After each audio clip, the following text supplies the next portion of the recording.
Hello there, my name's Dave Starbuck and welcome to another presentation from Revelation Tapes.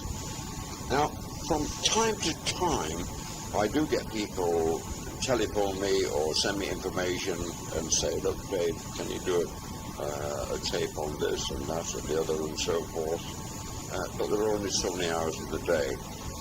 The last couple of years I've had some very interesting contacts. I might add at this stage that people, they send me information from virtually all over the world, and people say, can you do a tape of this, Dave, and that, and so forth. And the last couple of years I've had quite a number of people from the intelligence sector of the establishment who have quite interesting stories to tell. Some of these have written or started to write books, but as some of my regular listeners will realize, the reason I do tapes is because it can take years to get a book off the ground. But with tapes, I can get them off the ground pretty quickly. One particular man who fate, destiny, kismet, call it what you will, threw into contact me was a man called James Casbolt. He comes from a very interesting family. He lives in Cornwall, and on the intelligence sector, he has a very interesting story to tell. So, without further ado, we'll go over to James in Cornwall. So, good evening, James, and welcome to Revelation Tapes and agreeing to this interview.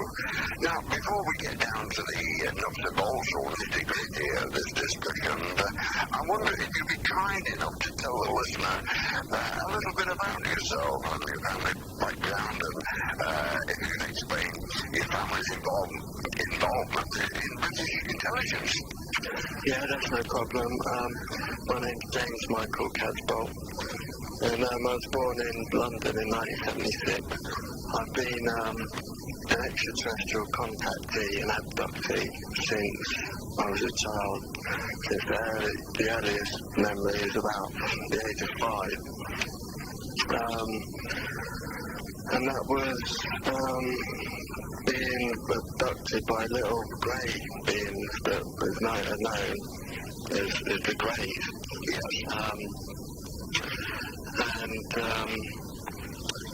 I was involved in black ops drug running with my father, who was a MI6 agent, and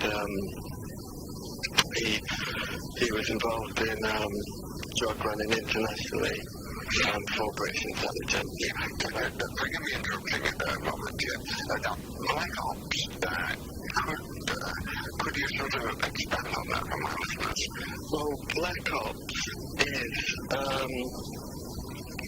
drug running, drug trafficking internationally, which is run by the intelligence communities, intelligence groups, like British intelligence, CIA, Mossad, things like that.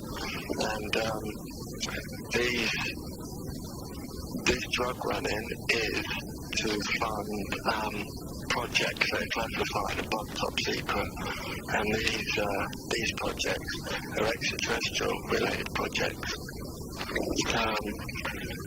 There was a few ways that the intelligence agencies decided that they'd fund these extraterrestrial related projects, which I'll go into detail about soon. These projects that are classified above top secret run into the billions, and the intelligence agency decided the only way they could raise this money was, among other things, drug running. Now, could you tell a listener a bit about your understanding of the connection between the various intelligence groups, namely MI5, MI6, CIA, Mossad, and so forth? Because we know what they are, but what might the listeners do not? Yeah, I mean, I worked with my father on national drug trafficking. My father, as I said, was international drug trafficking in a lot of countries. And your father was in MI5, was he not? MI6. MI6, yeah. Yeah, my uncle was an MI5 officer. The difference between an officer and an agent is an officer is someone who's officially on the payroll, and an agent is someone who's unofficially on the payroll. Yeah. Because it's, like I say, these black ops are illegal, so a lot of the agents that are involved in these operations are unofficially connected. Would I be correct in saying then, James, that you were a sort of agent for MI5? Well, what it was exactly was my father was empowered to recruit other agents. Yes. And he recruited me mainly because of my martial arts background, and it was for security and backup purposes. It was, I worked for my father on national drug trafficking. We met IRA contacts in London, and on one run, for instance, we picked up kilos of cocaine and we delivered them to other locations.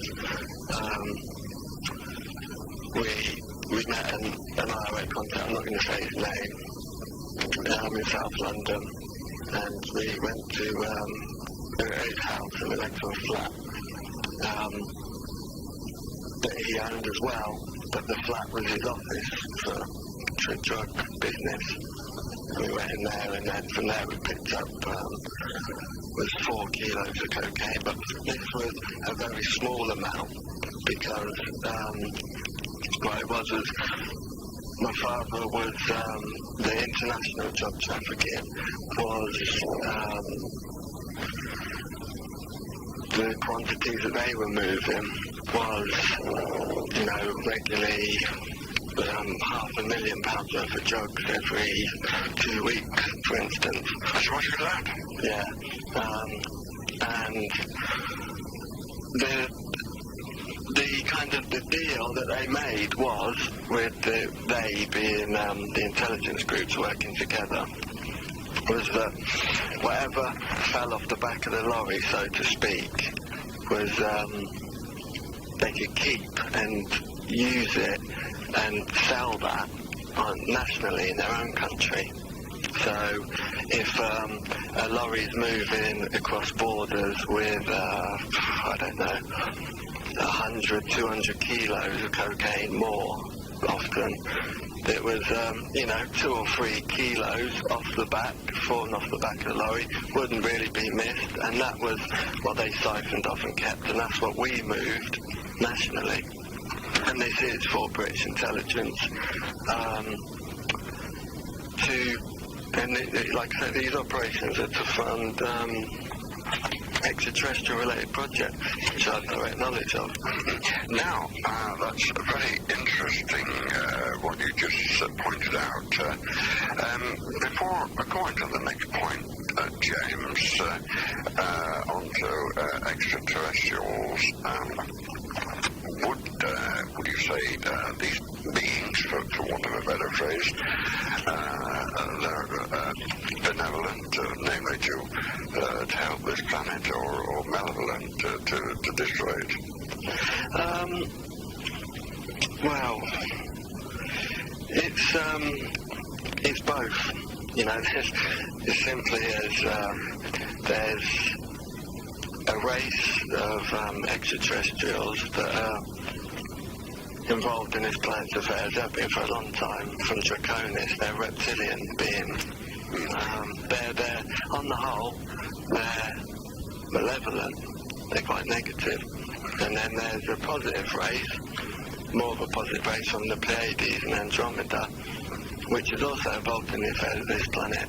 And these races have been in an ancient war with each other. Yeah, this fundamentally what you're saying is in effect is if you like a force of negative and positive or good against evil, which has been going on since time immemorial. But tell us something. Where do the reptilians from Dragonis fit into all of this? Well, I'll give you a little bit of history with this. You understand that the Greys are the beings that most people come into contact with.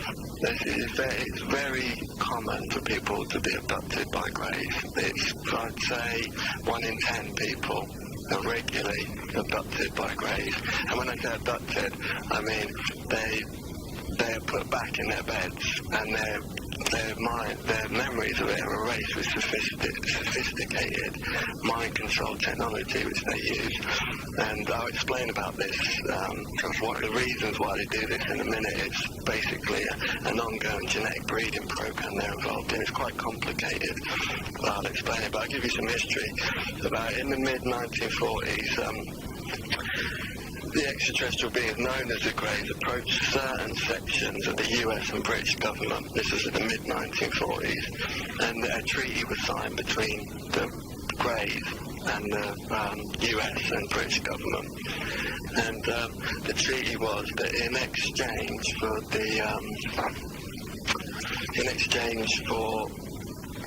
the Greys having permission to abduct human beings, the Greys would supply them with technology, sophisticated technology, mind control technology, other technology, aircraft technology, advanced aircraft technology, cloaking for military, ships, aircraft that could render them invisible to the naked eye at night. And this government, these parts of the government, the US and British government, heading towards a new world order, one world government, and they need this technology to accomplish this one world government. They can't do it by themselves. They need the help from the extraterrestrials. These are the facts. And like I say, the Greys said they would, in exchange for giving them this technology, the government would allow them to abduct. And then pretty much, from what I can work out, the government's view was we have to let them, because they're going to do it anyway. If we don't allow them to abduct the citizens, they're going to do it anyway. And to be honest, there's a lot of the factions in the government, top levels that are involved with the extraterrestrials, don't have the people's best interests at heart anyway. No, absolutely. They don't care really, and so the terms were worked out, and the Greys wanted to abduct them for use in an ongoing genetic breeding program, and but the terms were the abductees would be returned to their beds afterwards unharmed. Actually, forgive me interjecting, James, but you just jogged my memory on a very important question, and this is something which has puzzled me for a while. To my personal knowledge, I have not had conscious experience of encountering an extraterrestrial. But what you just said, in effect, is that a person can be abducted in the sleep and returned to the bed. That's right. Because I'll be quite candid with you. Until last year, UFOs and ETs, this was uncharted territory for me. Right. But since I've become aware of a few of these things, I've gone to sleep at night, I woke up, I'm feeling great and so forth, as though something has happened in my sleep, if you know what I mean. So what you're saying, in effect, is that this can and does indeed happen. I mean, it does happen. It's just, as bizarre as it sounds, this is what's happening on the Earth. It happens regularly. I'd say about 1 in 10 people have been abducted and returned to their beds, and using is massive genetic without being aware of it. Yeah, you can get these memories with hypnosis. We repress memories of abductions. You can get at them. They're in the subconscious mind. The subconscious photographs everything, memorise everything photographically. So you can get at those memories. Yeah, a bit like life regression, sort of previous incarnation. Now, but the next thing I wanted to ask you, Jeff, what is your personal experience with extraterrestrials?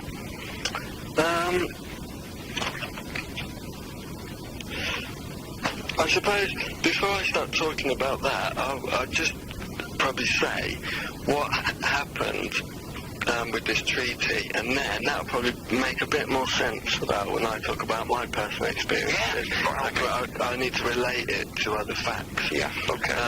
So, as I was saying, that the abductees return to their beds most of the time. Sometimes they're not.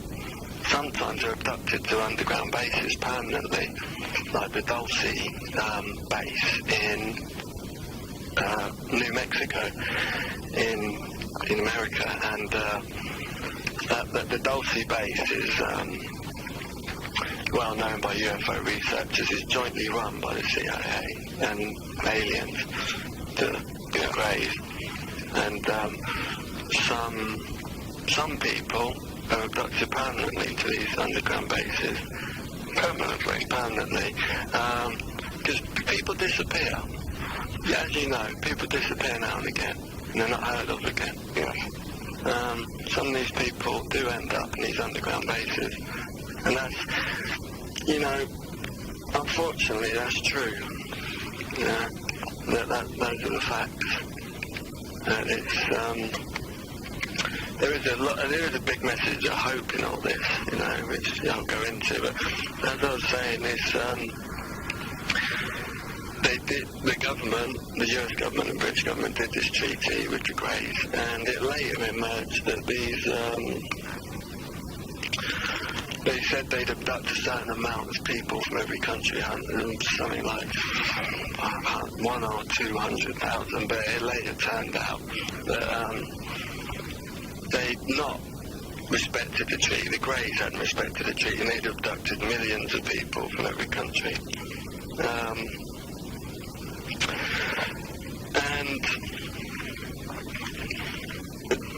And like I say, some of the people were permanently abducted to the underground bases.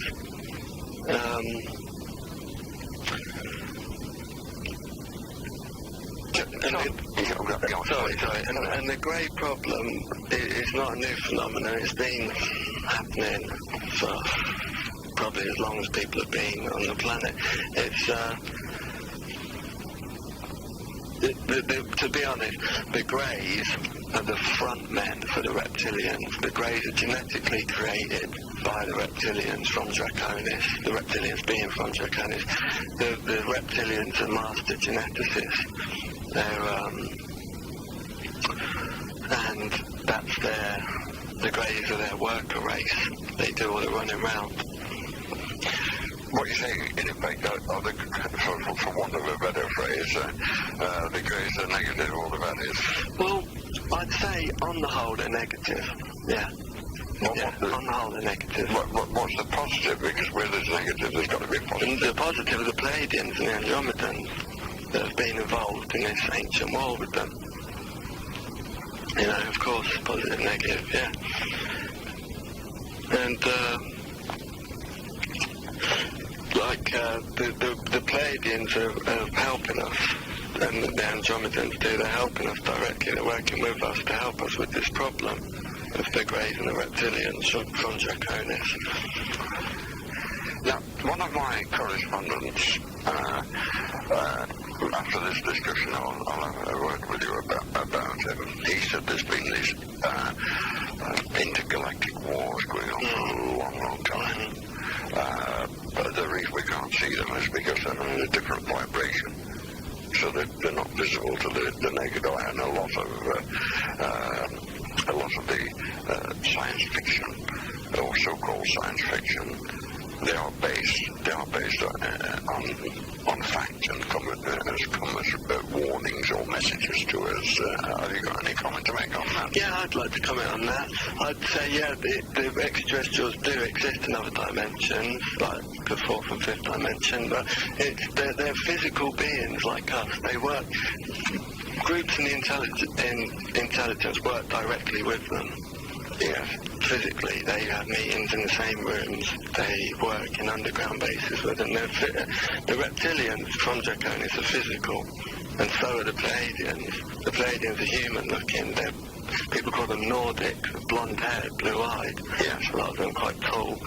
And like I say, they're physical, and the ships are physical. Yeah. Have you ever seen a reptilian, James? Yeah, I've 3 times I've seen a reptilian. It was it's been a psychic attack, I'd say, on me, because I'm exposing their agenda.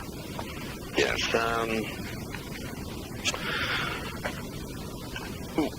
The first time was I was in a bedroom, not in my house, somewhere else, and I woke up and there was a figure at the end of the bed. He was tall. It was a person. He was tall. He had long blonde hair and blue eyes, and he was about 6'2", and he had a big grin on his face. I'm aware this sounds very bizarre, but these are the facts, as I keep saying. Had a big grin on his face, and he started stretching his neck like he was doing kind of some yoga move or something, and then he just shape-shifted into he was about 7 foot tall reptilian being, and jumped at me. And I was in the bed, and I didn't even think. I just jumped out the bed and jumped at him. And when we were about to hit each other, it disappeared. And that was, from my understanding, a psychic attack to put me off, to scare me. That must have been quite an extraordinary experience. Well, yeah, of course, it was. And another time as well, I was in bed, and I woke up, and there was a reptilian hovering on the ceiling, and this one had wings, and he or she or it or whatever swooped down and pushed its face really close to my face, like, come into my face, like people do, kind of, to intimidate you, to push their face to your face. And what I did, I shouted and kicked out really fast, about 6 times really fast, and it was, and again, when I kicked it, I couldn't feel it. It disappeared, and this is a quite common experience for abductees and contactees. It's the psychic attacks are designed to give you heart attacks, to kill you. Correct. Yeah, that's why they jump at you. A lot of people do have heart attacks and die from them. Yeah, actually, jogged me around another point. How common is the extraterrestrial human contact experience? That's more common than most people realise. Like I said before, I'd say about 1 in 10 people have been abducted by the Greys for the reptilians to be used in this genetic program. Because, you see, the reptilians, they want to breed into our bloodlines to connect to our genetics. They they've got this thing. This is my knowledge from what the Pleiadians have said to me through the channel communication. Yeah, the Pleiadians are the good guys. Yeah, and the Andromedans too. And the from Andromeda. Yeah. The Pleiadians have said that we have got something in us. It's called the inbred. They call us Terrans. They call this planet Terra. And they call us people Terrans. They said we've got an inbred warrior instinct that's lacking in other places in the universe. It's highly developed here. And the reptilians want to breed into this to connect to this warrior instinct. That's not just the only reason. There's other reasons as well. But this whole genetic thing is quite complicated. And I'd say that the Terran, the inbred warrior instinct is in all of us. It's our legacy as humans. This is why, if I say to people, reptilian appeared to me in the room, and people say, people might say, oh, well, you die of fright. But my natural reaction was to jump at them and attack. That's the warrior Terran instinct. It's our legacy. It's not just, some people do die and have heart attacks. Yes. But on the whole, people react very courageously. And like I said, this is an example of the inbred warrior instinct that the reptilians want to tap into with this ongoing genetic program. Now, the other thing I was going to ask you, if there is some kind of extraterrestrial war going on with humanity in the middle, why don't we see fleets of UFOs in the sky? Well, that's pretty simple, really. We do see a lot of UFOs. People see them all the time, and it's we see UFOs, and I'd say probably half of them, 50% are reptilian craft, the other half are probably the Pleiadian Andromedans, and they're not the only three races. The reptilians from Draconis, the Andromedans, and the Pleiadians, they're not the only three extraterrestrial races there's in the Earth. There's a lot of different ones. But I'd say on the whole, most of the sightings would be reptilian, Draconian ships, and Pleiadian and Andromedan craft.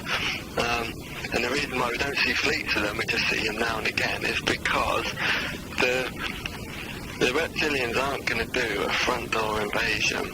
They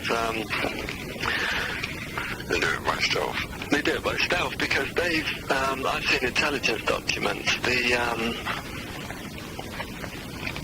The naval intelligence, more specifically the DON, Department of Navy, it conducts extensive surveillance and monitoring of individuals who are involved in this ongoing genetic breeding program by the reptilians. The DON, the naval intelligence, that's their job.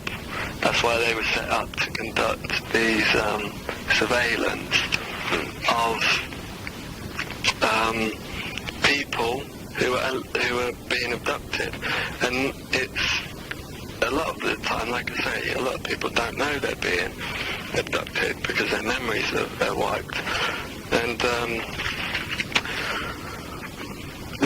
the DON know that I've seen studies from the DON, intelligent documents that have leaked out. The DON have studies that the reptilian efforts in the genetic manipulation of human races, it amounts to long-term human sabotage, that they want to breed their bloodlines into human bloodlines, and once they've tapped into the astral power of the human bloodlines, they then are involved in sabotaging those bloodlines. I'll come in, I'll touch on that astral power in a few seconds, but another thing I was going to ask you, James, is how long has this been going on? with the hierarchy in British intelligence and Navy and the military and so forth? I'd say the entire worldwide intelligence community has been involved directly with extraterrestrials since the 1940s. 1947 since the Roswell. Before that, yeah, because in my archives I have a video on UFOs in the Third Reich, but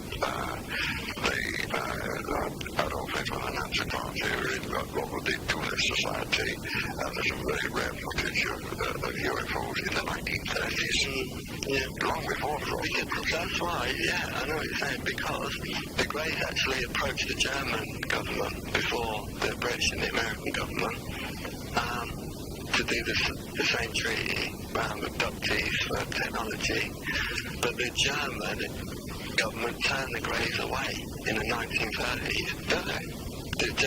Because they were already working with an extraterrestrial race that was under the pyramids of Giza. Because they were already committed, the Germans and Nazis, so they turned the Greys away. Yeah. In actual fact, in view of what we've discussed earlier, you see, from what we've paraphrased, the Greys and the Badgers, the Germans or the Nazis did a good move. It's not that simple. I don't think it's that simple. It's a bit more complicated than that. I'd say, to be honest, that the race that the Nazis were already working with, the extraterrestrial race, were connected with the reptilians already. So in a way, the Nazis were already working with the reptilians, this race. But you can understand that the reptilians, they're from the solar system of Draconis. And it looks like a snake in the sky. You see it. It's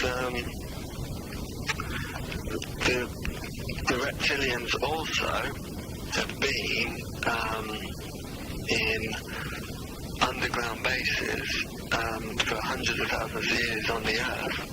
They're moving back and forth from the Earth to Draconis, and that's why there's a whole other world underneath our feet of tunnels and huge caverns. And, this is fact, this is documented fact. And deeper than those, they connect into underground bases. And that's why underneath the pyramids of Giza, it was a reptilian race that they were already working with. And the Greys approached them because there's different factions of reptilians. Yeah, another point I was going to bring up, do you have any sort of photographic evidence of these things, James? Yeah, it's about 3 months ago, I was telepathically contacted by the Pleiadians to go to a little town near me. It's called Zena. It's famous, infamous rather, for witchcraft and Satanism and UFO sightings. And I went there and there was a guy at the end of the road, and I was telepathically instructed to go approach him and talk to him. So I went up to him and said, I'm investigating UFO sightings around here. Have you seen anything? He goes, I've seen UFOs, but I've just moved into my house 6 months ago. I took a picture of the front of the house, and there was a being, a figure outside it. And I go, can I have a look? And he goes, yeah, I can run off a copy on the computer and print one out for you. So they print out, come out. It was a reptilian being that outside his house that I'd seen before in these attacks. Exactly the same looking, and I've got that photograph in my possession. I'd like to show you it. Yeah, that would be quite astounding and the most interesting, to the least of it. And I've got another one as well, another photograph. This was taken about 2 years ago. Once again, I was instructed telepathically to go outside into my back alleyway. And I went outside, and this is very bizarre, but I'm just going to say it. There was the bush in front of me, and it shape-shifted into a being. And it was actually alive in the bush, this being. And he was dancing really rhythmically. And there's been a lot of literature written about these beings. They're called nature spirits. And I took a camera with me into the back alley before I went, just in case anything did happen. And this happened. I took a picture of it, and it came out very clearly of this being. And I took a few other pictures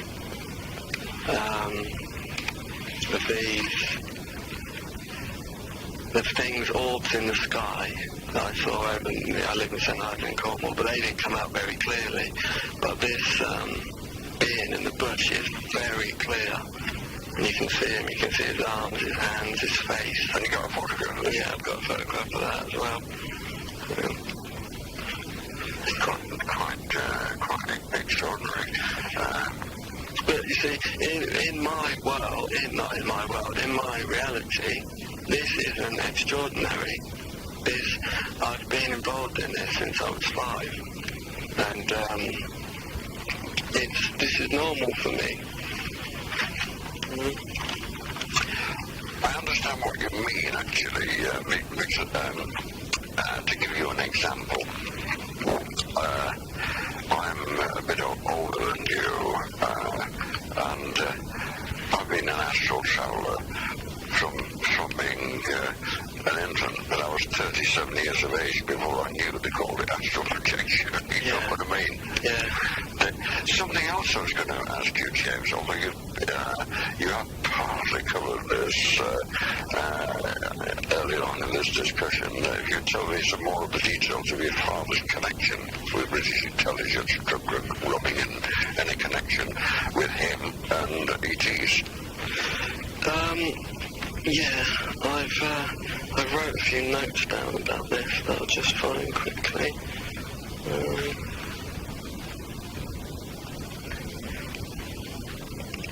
Yeah, my father was recruited in because of his bloodline, which is I wanted to ask you about that, the bloodline. Yeah, his mother is a French aristocrat called Tilliard. That's my grandmother. Yes. And they go back to the royalty of the French Revolution. Yeah. Because this reptilian race is connected. The reptilian race genetically created the blue blood lines as puppets. They created the blue blood. They created the blue blood lines. Yeah. As vehicles towards the New World Order, because the New World Order, if it comes in, will be jointly run by people that will be puppets of the reptilians. Which is more or less like, is it happening now? Yeah, it's happening now, the New World Order. We move towards it every day with the new legislations, but it's a reptilian agenda that's been planned. The reptilians they've overrun 21 solar systems before they targeted this one. 21 solar systems? 21 solar systems. So this was long before Adam Weishaupt and the establishment of the Illuminati. Well, the Illuminati are puppets for the reptilians. The Illuminati are aristocratic blue bloodlines, the top 13 families. like the Windsors, the Rockefellers, the Rothschilds. They're all aristocratic bloodlines, but they're vehicles for the reptilians. The reptilians control them from the astral planes, and also with the mind control technology. Yes. And like I say, it's moving towards a new world order. The Illuminati is the 13 families, like the Rothschilds, the Rockefellers, the Windsors, and these are all, we can trace their genealogy back. They're all aristocratic blue bloodlines. You can trace their genealogy back to the rulers of Babylon, ancient Babylon. So yeah, and it's because what it is, like my bloodline is a blue bloodline, and they recruit blue bloods into positions, they manipulate blue bloods into positions of power. They want them to be in the top of military, media, intelligence, things like that. And it's because when you're blue blood, you're giving off a genetic code, and it vibrates, and it's like a homing beacon for the reptilians. And these, I'm talking about the reptilians, not the physical ones from Draconis. I'm talking about the astral ones from the fourth dimension, the fifth dimension. And it's like what the old saying of possession, but they kind of connect to you and mind control you and manipulate you. And these families, these blue blood families, the top 13 Illuminati families, are kind of pulling strings and running the world in a way, and they manipulate. They know they keep extensive genealogical records of the other blue bloods, and they manipulate them into positions of power.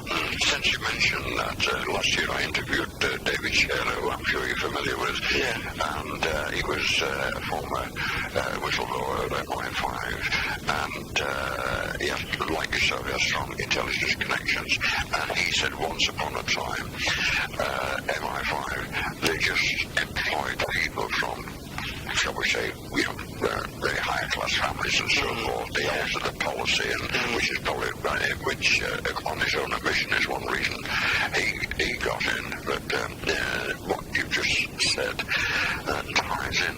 Because, I mean, that's why it wasn't a coincidence that my uncle and my dad were in British intelligence. Because like I said, my uncle was MI5 officer, my father was MI6 agent, and it's because of their bloodlines they were manipulated in and recruited in. It's also because of my father's connection to the heroin trade in Chinatown in London. That's why he was brought in for Black Ops drug running. And it's British intelligence control the web. They control most of the other intelligence agencies. It's all a big spider's web, with British intelligence pulling the strings. The British intelligence control the CIA. They control Mossad at the top level. Incidentally, on one of our previous discussions, you equated the British intelligence with Carousel. Could you enlighten the listener on that? Yeah, that's a code name for MI6, Carousel. That's what it's known as by insiders. It was because once you get on, it's very difficult to get off. It was where my dad served a lot of prison time. But he told me about 1 in every 30 international operations would be busted. He served about half his adult life in prison. He worked with the CIA and the mob in being a mafia in Rome in Italy. And he told me, and I know this from my own research, that the CIA and the mafia, the mob, are the same organisation. They work, and he served a lot of time. He served time in Italy. For one of these operations went down with the CIA and the mafia. Served time in an Italian prison, and he was fluent in Italian and Spanish, and he taught Italian in the prison there. He also taught he taught English in the Italian prison. And he also, when he did time in Spain, he taught English in the Spanish prisons. But the thing with Carousel is, to get back to that, I'm drifting off the point a bit, when a lot of time when he came out of prison, he'd be approached again by British intelligence for another run. This talk is continued on the reverse side of the cassette. However, when you turn it over, please remember to spool it back to the very beginning. James, you were going to say something? Yeah, I'd just like to say this, with this whole extraterrestrial presence on Earth, the mainstream media thinks it's a joke, and people think it's a joke. People laugh at it, so a lot of people, and think that people are mad. And I can tell you for a fact it's not a joke to the intelligence community, to intelligence groups. That's why they're spending billions with Black Ops drug running to fund these extraterrestrial projects. It's not a joke for them. They are involved in an internal war with each other. The whole intelligence community is in shambles, is in a war with each other. It's divided into two sections.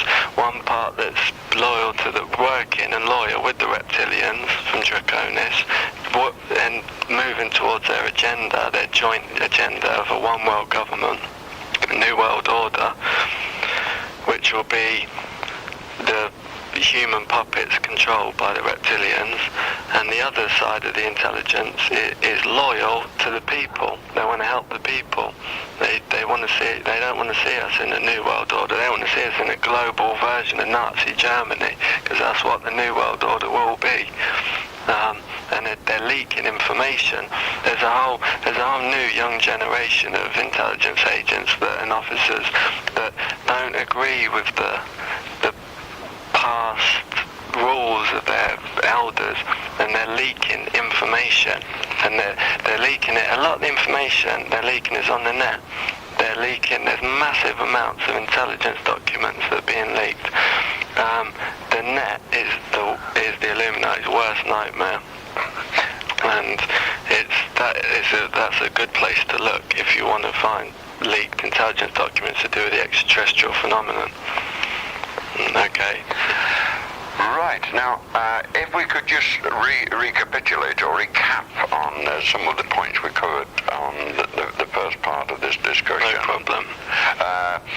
Can you explain your family's involvement, once again, in British intelligence?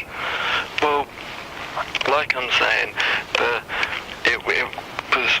I was involved with my father.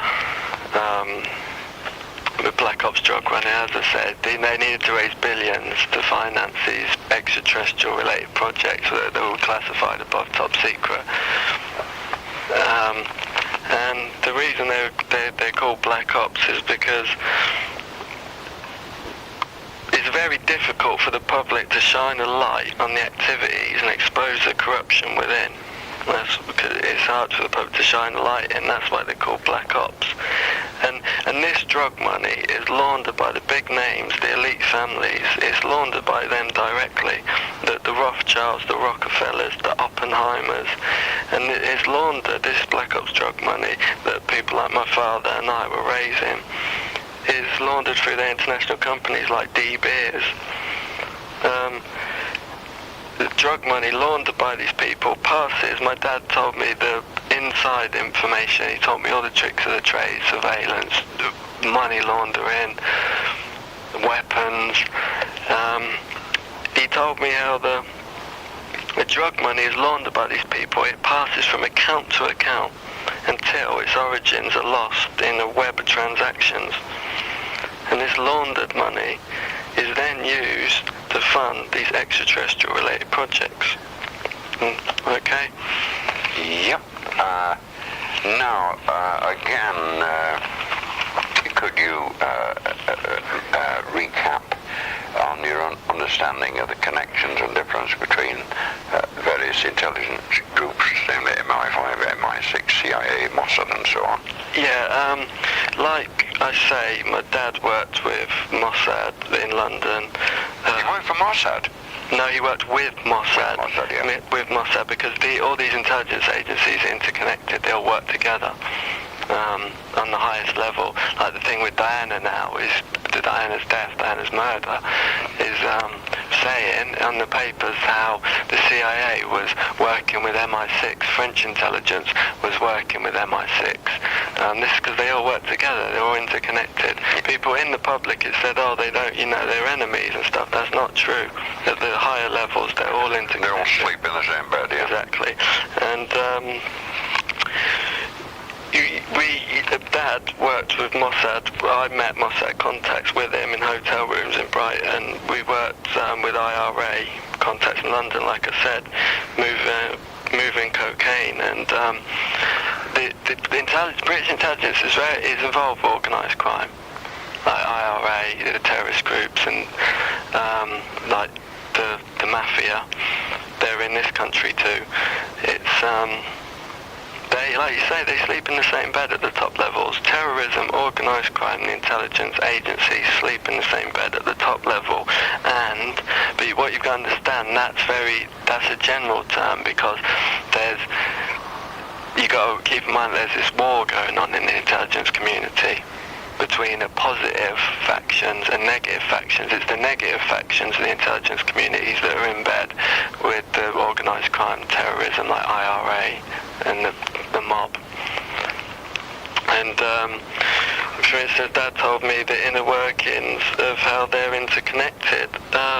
These like Mossad, CIA, MI6. People think the CIA is the most powerful intelligence group. Insiders will know that it's not. CIA takes orders directly at the top level from British intelligence. CIA was created by British intelligence after World War II. The CIA before were called, the group before then, the forerunners, were called the OSS, the Office of Strategic Services. Yeah, Operation Strategic Services. The OSS was created by British intelligence, and the OSS went down, and the CIA was created after them. And like I say, the British intelligence created the CIA. The CIA answers to British intelligence. So does Mossad. So does French intelligence. So does Australian intelligence. I forget the name of Australian intelligence. And it, like I say, the organised crime, the mob, and the CIA is exactly the same group at the highest level. It's a vast web of intrigue, and it's very difficult for the public to shine a light into it to see what's going on. I was able to unravel the whole web because my dad gave me threads of information. It's like if there's a curtain in front of a window, and I want to see out the window, see what's going on. I can't see because the curtain's in the way. That's what it's like for the public trying to work out what's going on with the intelligence agencies. And then all of a sudden, there's no way I can rip the curtain open to see out the window because the curtain's too heavy. So a little thread pops out. Someone gives me a little thread. A little thread pops out the curtain. And I take that one thread, I start unraveling. Slowly, over years and years and years, I keep unraveling. Slowly a hole opens in the curtain because I'm unraveling the thread. After years and years, I pull the whole curtain down because I unravel it from that one thread. And then I see out the window, I see what's going on. And that's what's happened. That's why I'm risking my life to do this. And the whole thing is extraterrestrial related. This isn't intelligence agencies running around for the sake of it, moving drugs. They're not doing it for the sake of it. They're doing it because there's a massive extraterrestrial agenda, and the intelligence agencies are working directly with extraterrestrials. And it doesn't stop there. The British intelligence takes orders from a secret world government. What people call the Illuminati, the 13 families at the top. The families like we're talking about, the Rothschilds, the Rockefellers, and so forth. People can research that themselves. And this is the secret government take orders from the reptilians, the secret government, the Illuminati, are negative. They're puppets of the reptilians. The reptilians are parasites. They move from solar system to solar system. Like I said before, they've taken over 21 solar systems before they've targeted this one. In this ancient war that they've moved across the universe like locusts, in this ancient war with the Pleiadians and the Andromedans, and they're pulling the strings of the Illuminati, the reptilians are. And it's to put into effect the one world government. They can't do it without the extraterrestrial technology, like implants, mind control implants, things like that. That's extraterrestrial technology. The stealth bomber, that was taken from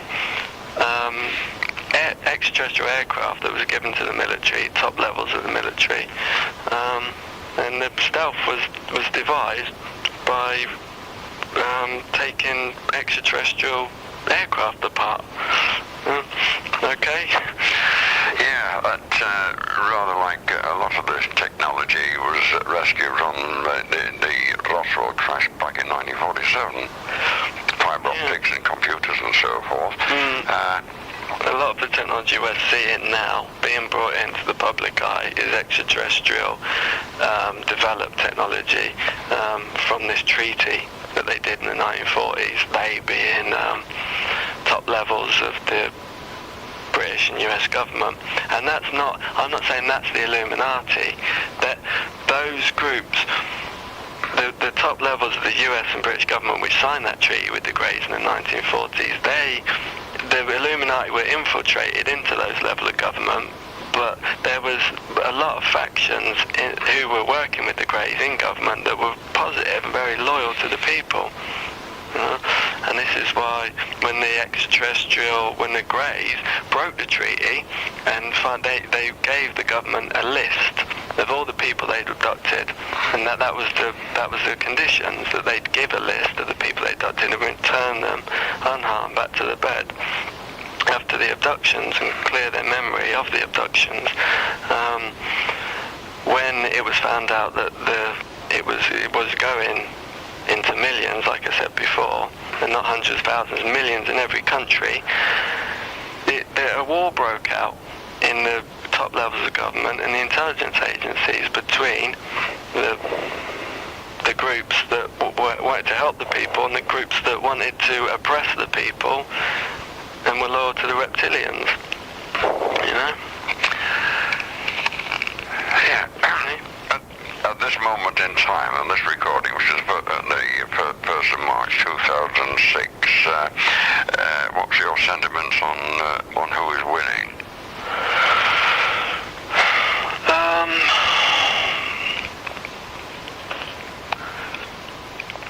You see, that's a hard one to call, because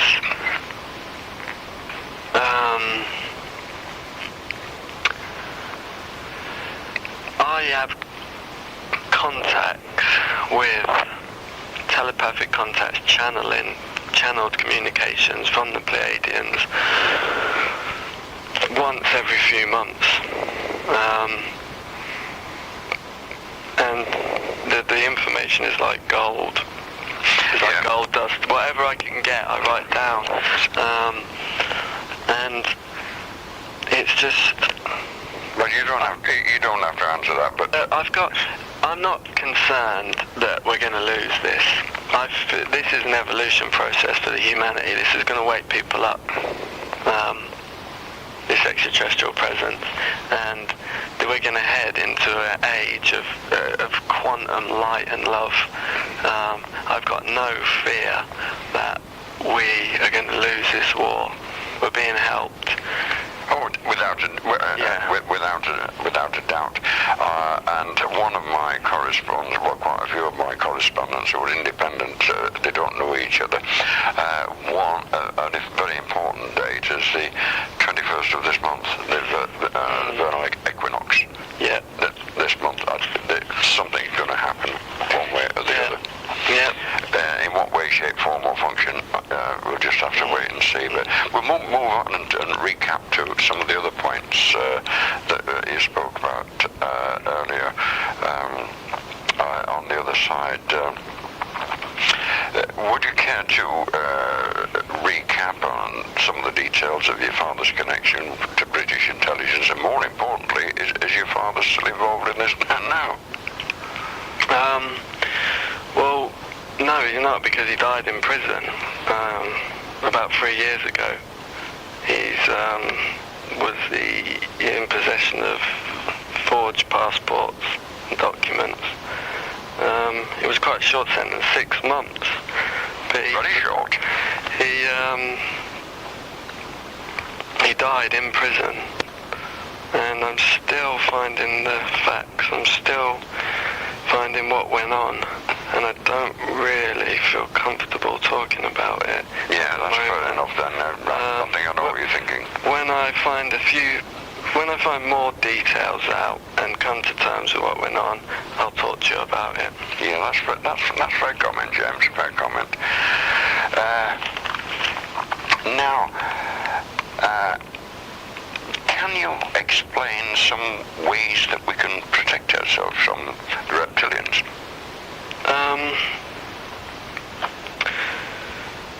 Yeah,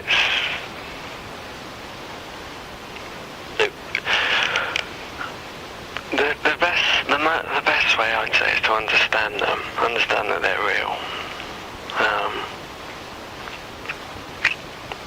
and to get knowledge of what's going on with this war. You know, there's a war going on.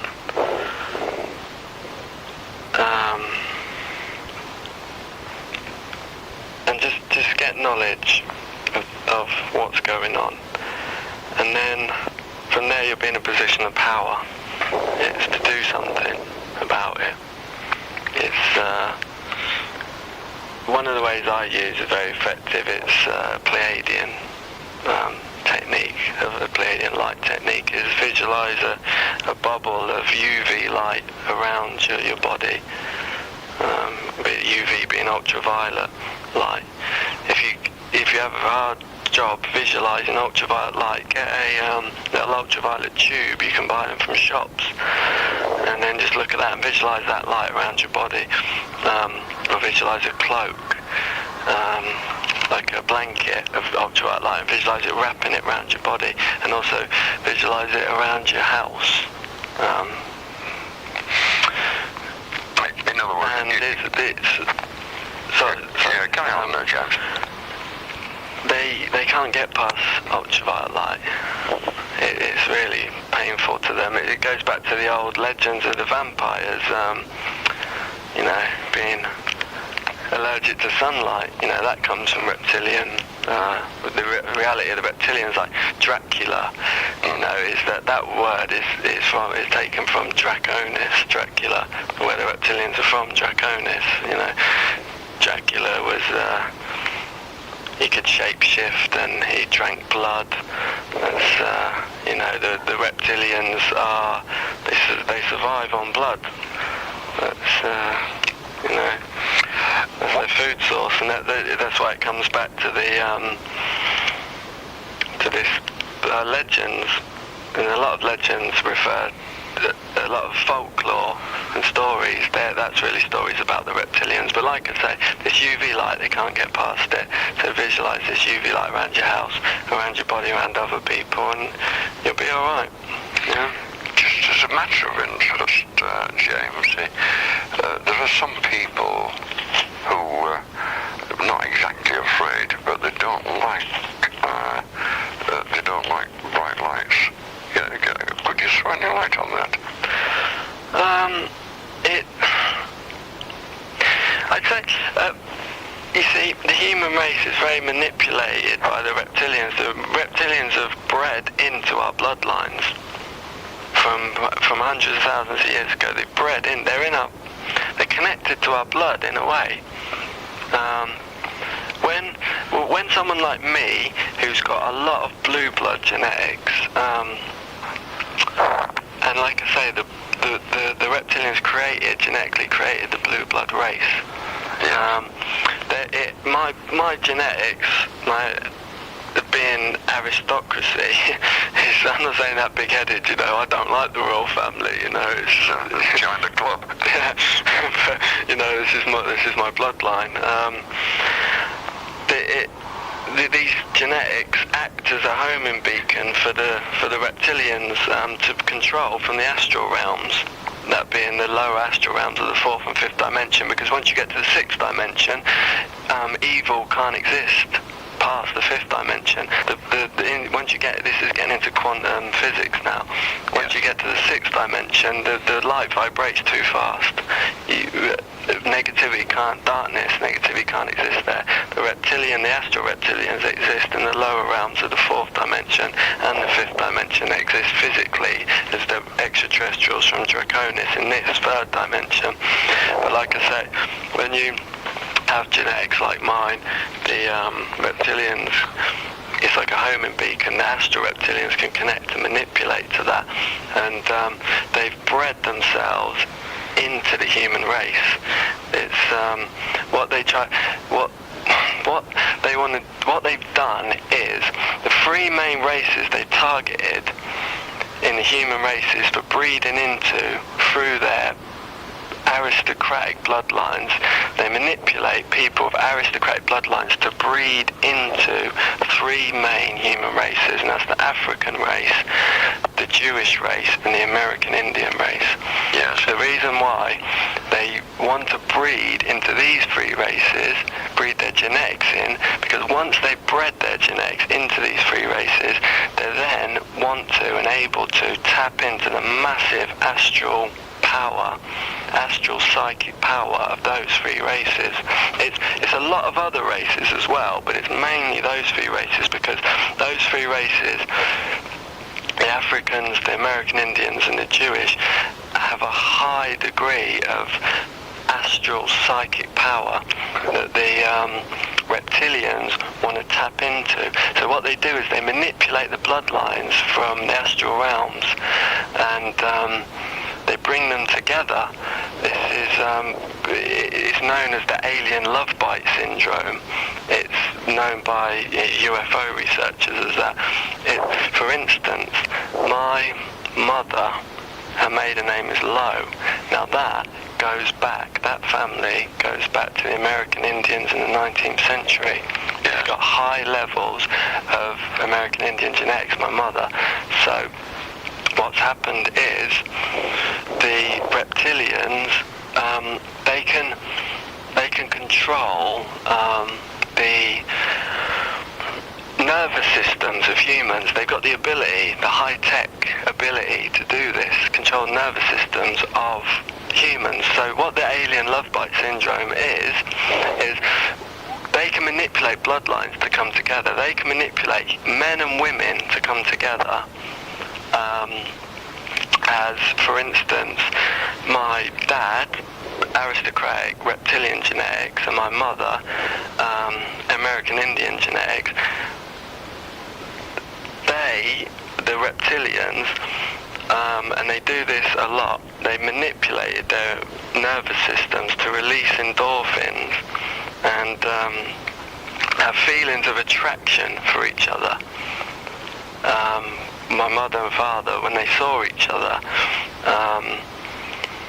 and this is, as bizarre as it sounds, my family's genetics have been manipulated by the reptilians to come together to bring together those two bloodlines of the American Indians and the blue bloods. Once they've brought those two bloodlines together, they can tap into the American Indian astral power, which they want to milk away through me, with my genetics. And it's,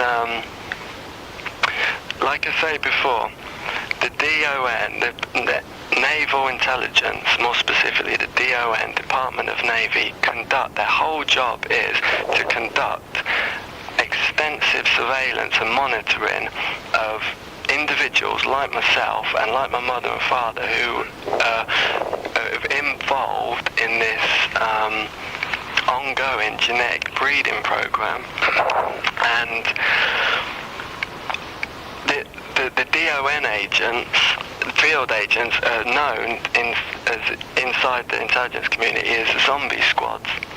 This is because all they do is do surveillance and monitoring of these people like me, and they're a positive faction. They're helping us against the reptilians because they're directly aware of the reptilian agenda.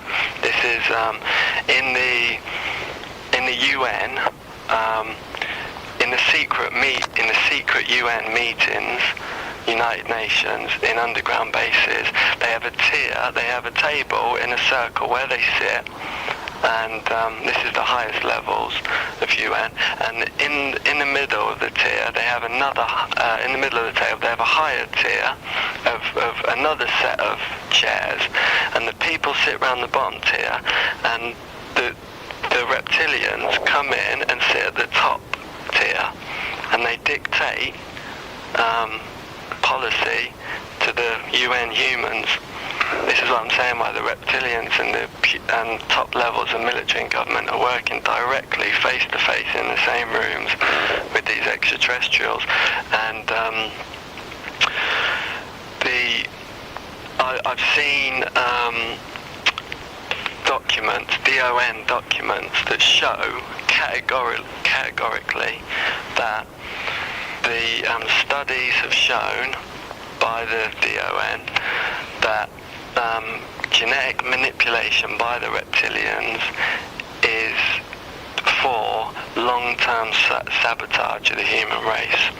And that's because once the reptilians breed into these bloodlines, like the American Indians and the Africans, and tap into this astral power and milk it away, they then involve themselves in genetic sabotage of those races and those future generations of those families, because they want to keep the power for themselves, that astral power. They don't want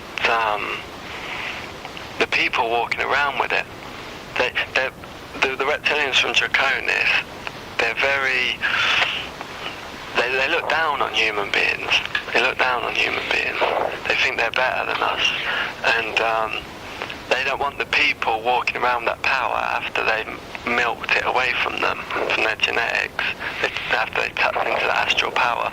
So they use genetic sabotage, and the DON know this because they do extensive surveillance, and they're aware of when there's going to be they're aware of when abductions are taking place, and they're told by their superiors to not move in and do anything, just to observe.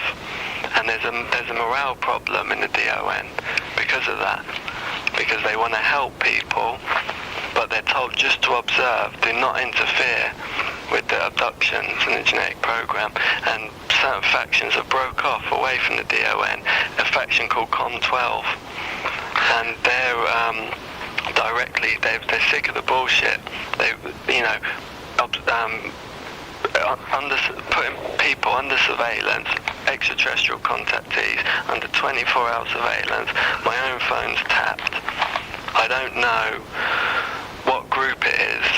I imagine it's some level of British intelligence, so I'm going to contact my uncle to see if he can find out what group it is. My own phone's tapped, and that's because I'm an extraterrestrial contactee and I'm under surveillance because of it.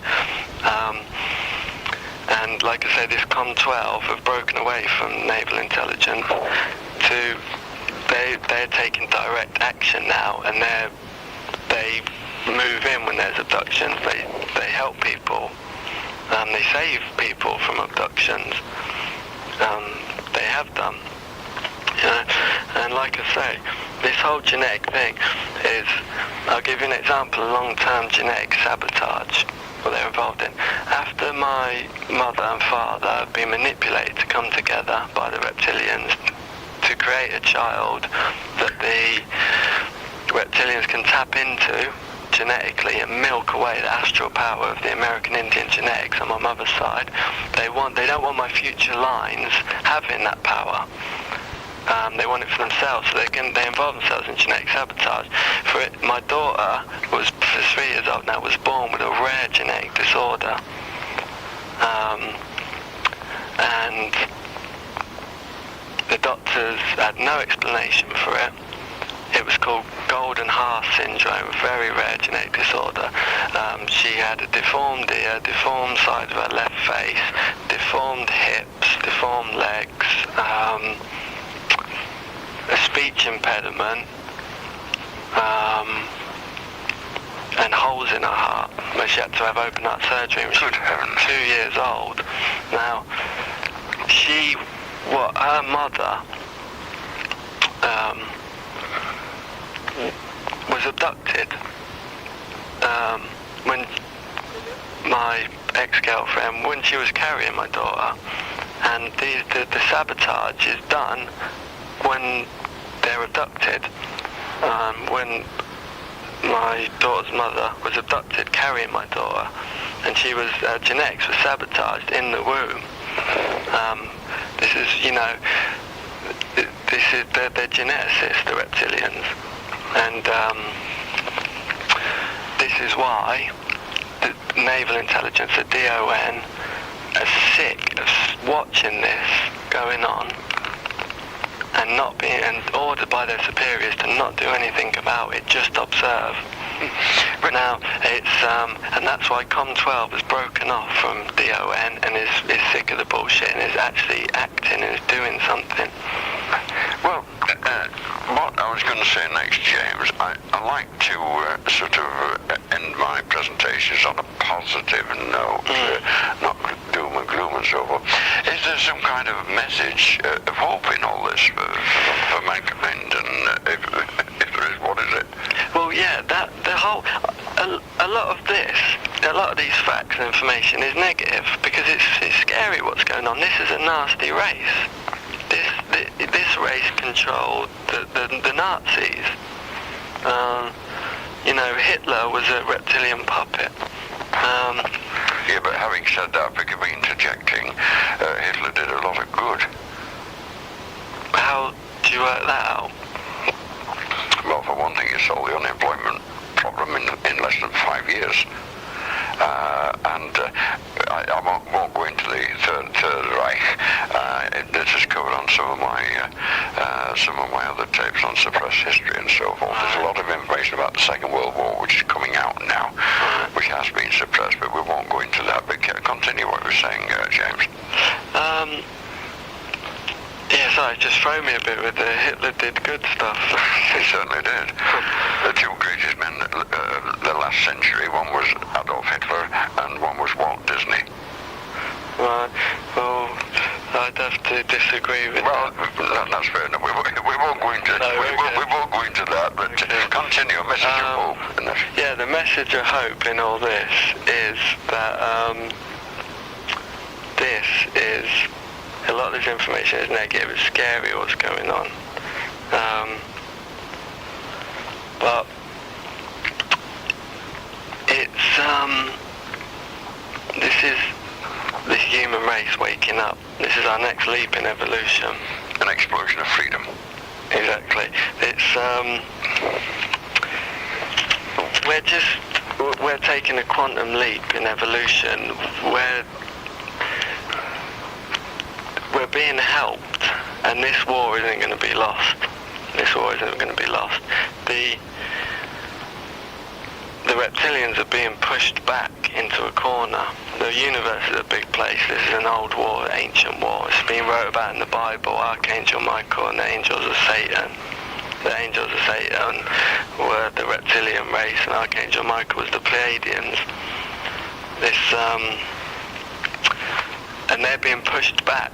They might have 21 solar systems, but the Pleiadian Andromedan Federation have got a lot more. They've been pushed into a corner, and in the Bible it says that, and I'm not Christian, in the Bible it says that the last standing place of Satan will be planet Earth. When his armies have been pushed back into a corner by the armies of Archangel Michael, and the last stand of Satan will be on the earth. Was that in the New Testament or the Old? I think it's in Revelations, but I'm not sure about that. And a lot of things that have happened in Revelations have come true. Yeah, there's only a few things left, prophecies left. This is one of the prophecies. And the reptilians are running. They've been boxed into a corner. They've got 21 solar systems, a tiny corner of the universe. This is their last stand. And in the Bible it says that Satan's last stand, he'll be defeated in that last battle by the armies of Archangel Michael, being the Pleiadians, and the world, planet Earth, Garden of Eden, will move into an age of never before known light. And I think it's going to be a very interesting next few years, because I'd say by 2012 it's going to be general knowledge of the extraterrestrial presence on the Earth. The intelligence communities are leaking it. It's, for instance, a lot of UFO researchers have been visited by intelligence agents that have told them to keep quiet about certain aspects, as not to cause mass panic and social instability until they can work out exactly what's going on. And like I say, there's going to be general knowledge in the next few years that extraterrestrials are among us. Well, the year 2012, that's the end of the Mayan calendar, as you know.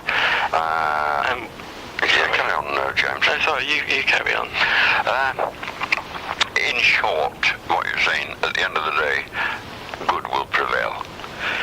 Yeah, because once the extraterrestrial presence is generally known, this will kick us forward into another level of understanding and evolution.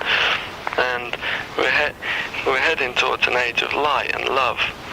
I'd say it's the most important time in human history ever, the next few years. And the reptilian forces won't win. Well, at the end of the day, evil destroys itself. Yeah. And that's what they're doing now. The New World Order is being... It's falling apart. It's being exposed. Yeah. You got, as I said before, the New World Order is a vehicle for the reptilians.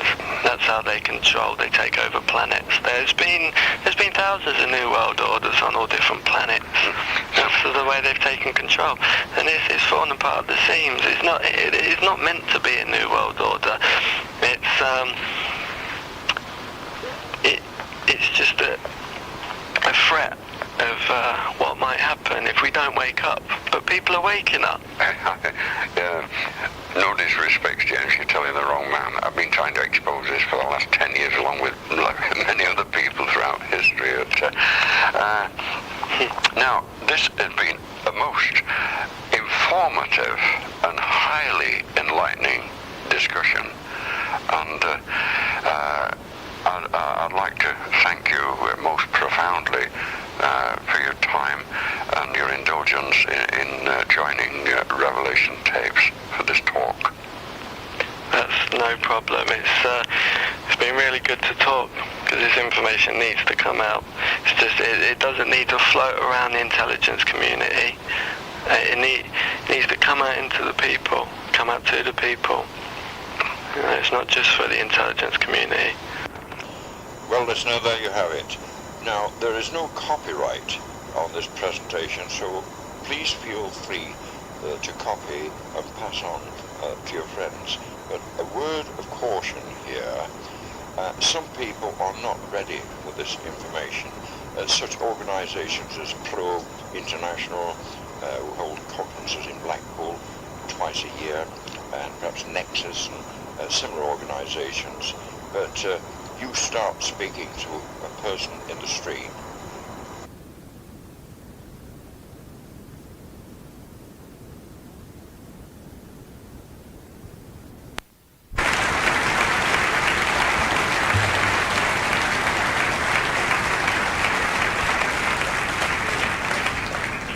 little interlude from the orchestra of music by another of those contemporaries of Ivor Novello's, Vivian Ellis, Coronation Scott, which those of a certain age will recall as the theme to Paul Temple. Nobody that age in this evening, obviously.